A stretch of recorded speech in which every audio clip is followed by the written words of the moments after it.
Initially known as Battle Bash, Battle Axe is the latest offering from industry veteran Henk Nieberg. He worked on classic titles such as Lionheart, Shantae Risky's Revenge, Contra 4, and Xenocrisis. So right off the bat, you know it's going to look great. Also on the team is Mike Tucker from Bitmap Bureau, who worked with Henk on Xenocrisis, and with music coming from Manami Matsumi, who worked on soundtracks for games such as Mega Man, Final Fight, and Shovel Knight. This is already set up for success. But does it hit the mark? Let's find out.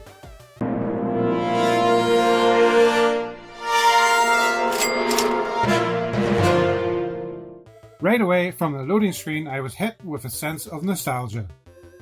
The game has an art style very reminiscent of games from the 90s, and in true 90s fashion, there's even a CRT filter to help make it feel like a game from that era.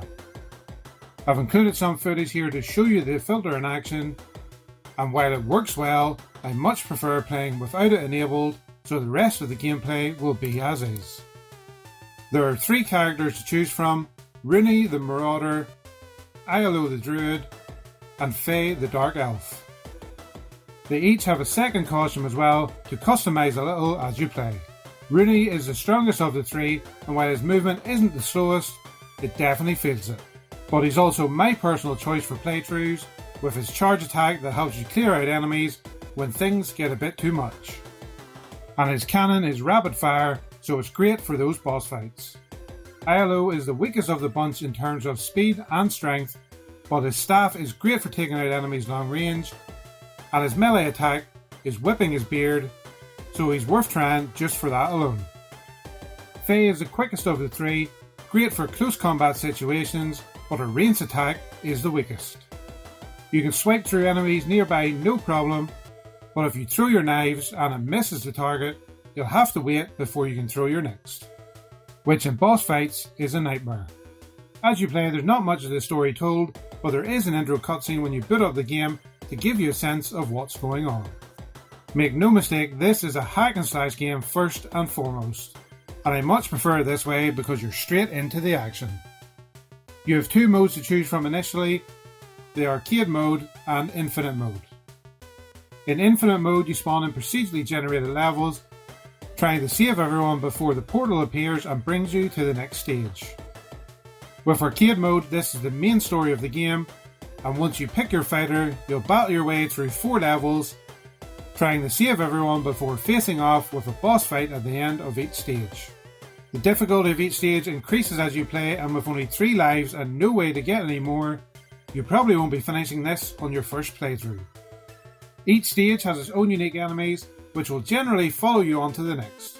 From orcs, goblins, skeletons to trolls, there's plenty to stop you in your tracks. But it's these pesky mandragore that seem to catch me off guard the most. Along the way, you'll find some chests which give you random drops, so it does take a little bit of luck, because you'll either get gems, which will just increase your score, coins which you can spend in the shop, bombs that you can blow up your enemies with, chicken to restore a piece of health, a potion to restore all of your health, or a scroll to use magic to take out all the enemies on the screen. And with only 1 spot to store them, you'll have to really think about your choices. In the second level here, once you take out these 4 enemies, you'll get a random drop, so it's worth remembering that as you pass. I haven't come across this in any other level yet, so I'm not sure if there are more places like this, but I'll need to find them if I'm ever going to beat this stage. The shop is where the coins come into play. For me, I'm always looking for at least 50 coins from level 1, just so I can upgrade my health. This potion here raises your life meter by 1 point each time, but it also increases in value when you purchase. At the store, you can also buy some chicken, a potion, a spell, a speed boost, a strength boost, and a power up that increases your range damage. With a limited amount of coins, it's never an easy choice. This is a game that I really enjoy playing.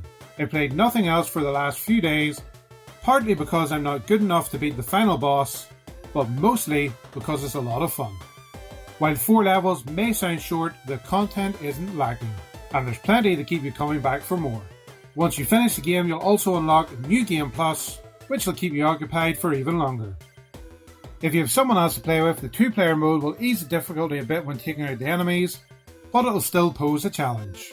Now excuse me while I try to find a way to incorporate my Switch into the arcade cabinet so I can play this like the quarter-eating games from the 90s.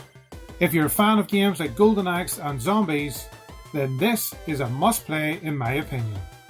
Let me know whether you plan on picking this one up for yourself in the comment section below, and as always, happy gaming.